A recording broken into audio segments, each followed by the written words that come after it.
Today our emphasis is going to be on our split row unit mounts and our common mount row units. We're going to talk about the features and benefits of those units and how they are designed and built for today's 600 plus horsepower tractors. Our row units are easily adaptable to various applicator tube frame sizes, such as 4x4, 6x4, 4x6, and 6x6. We can accommodate other applicator units. Starting at the front of our row unit, we offer a 1 3/4" shaft, high strength shaft for our coulter mount. This shaft has a flat spot machined into it that aligns up with one of the 2 set screws, helping to keep that shaft from rotating and sliding up and down.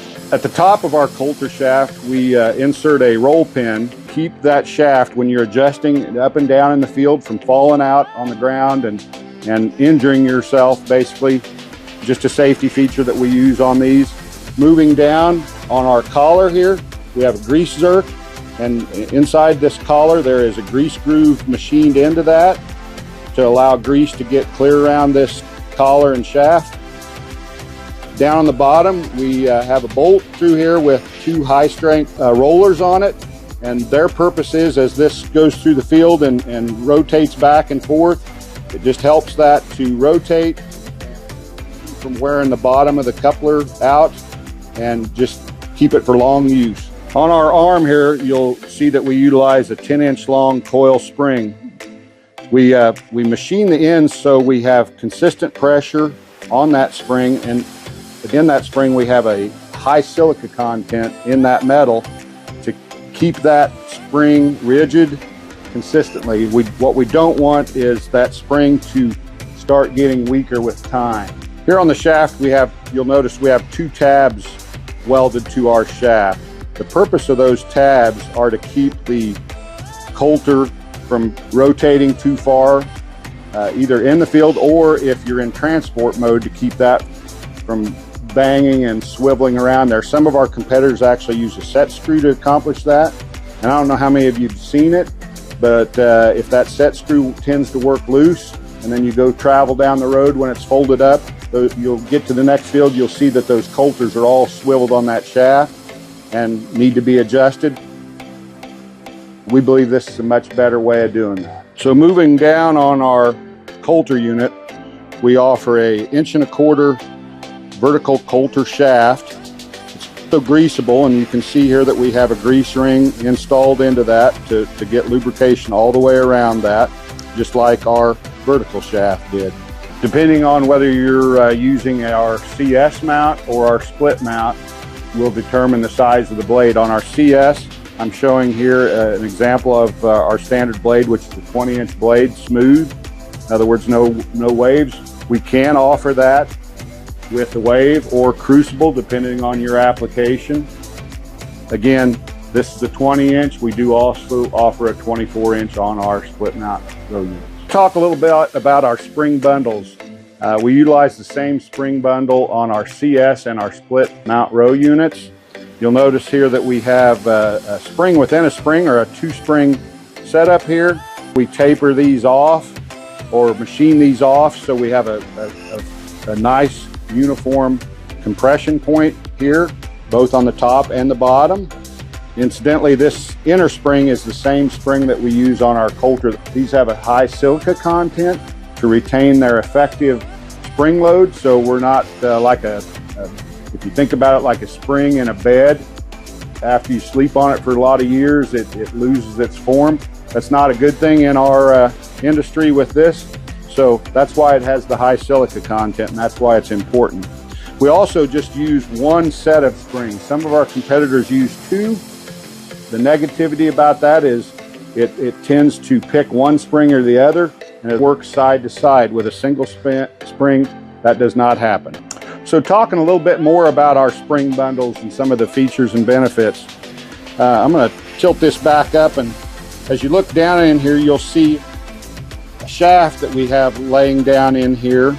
The bolt ties up through our spring bundle. A couple of things I want to point out. We machine a flat spot in this shaft that our bolt head sets into, and that keeps that from rotating. So if you need to adjust your tension, either tighten or loosen it, you don't have to worry about that bolt turning on you. This shaft free floats in there, doesn't have any anti-rotating or features or anything like that, but a very unique design down in here. Moving to the back of our pivot point of where our shank mounts, we have a 1-inch shaft here that is greasable.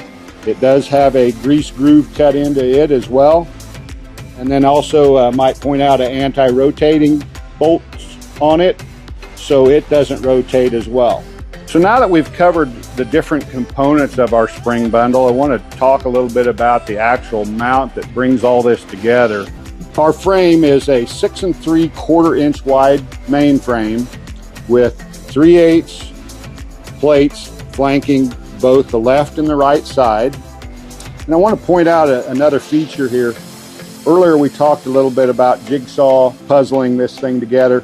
This would be another example of that. We've notched this out and integrated the top piece into the side pieces for strength to help with the side to side type force that's going to be on this mounting plate.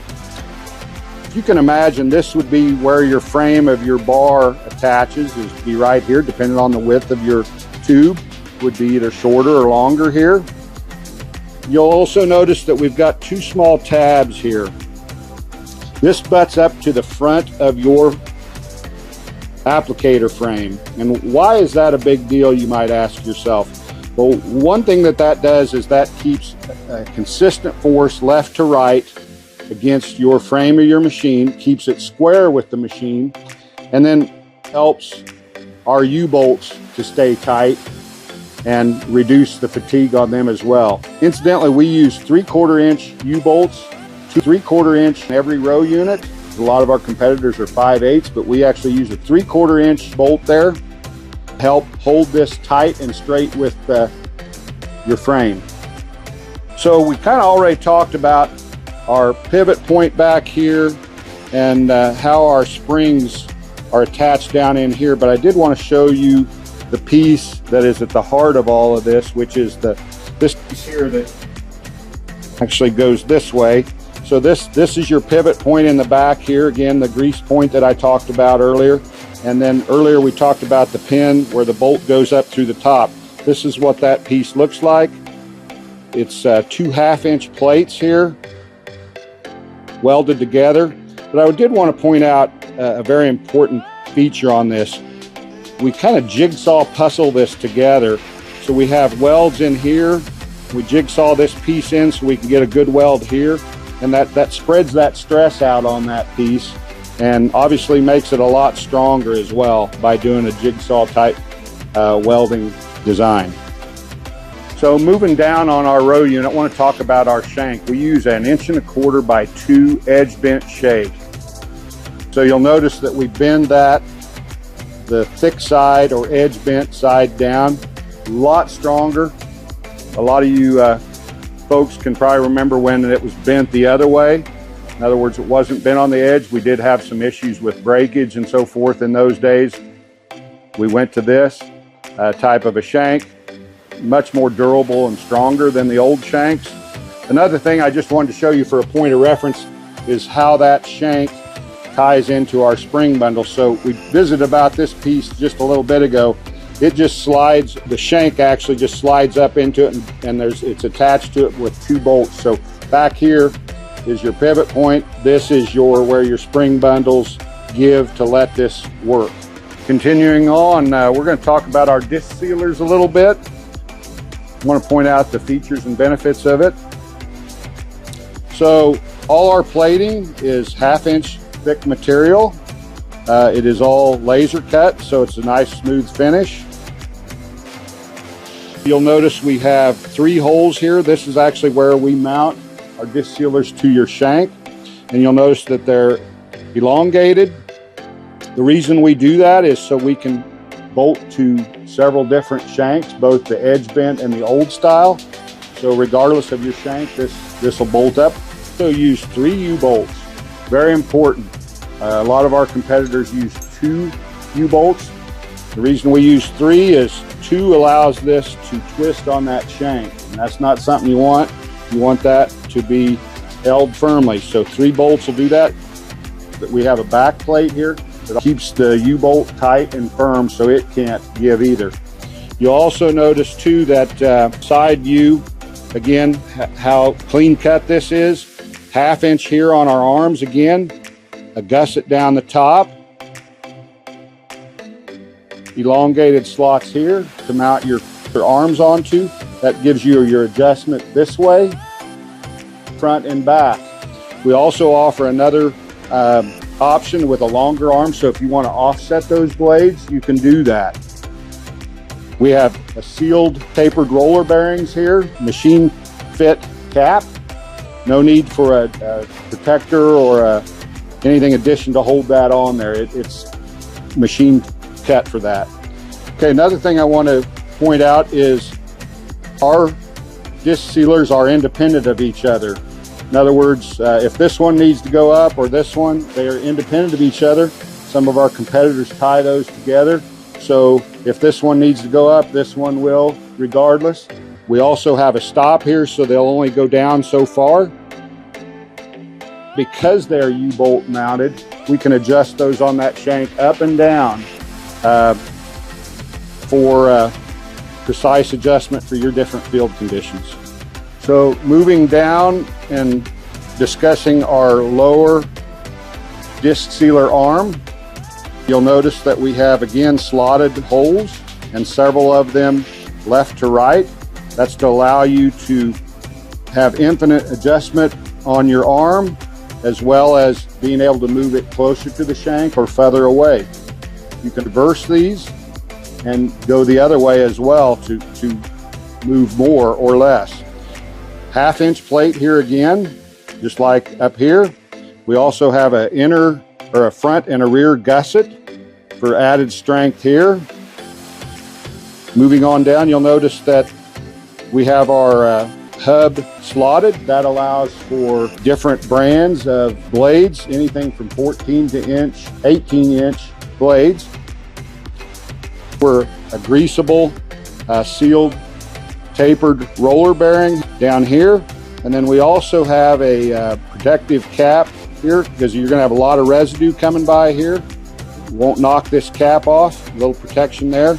Another thing that we offer is you'll notice that this housing goes underneath or back underneath behind this outer roller here. The reason we do that is a lot of fields will have twine or net wrap in them. That helps to protect that and keep that from wrapping. Inside here, we machine this to a sharp edge.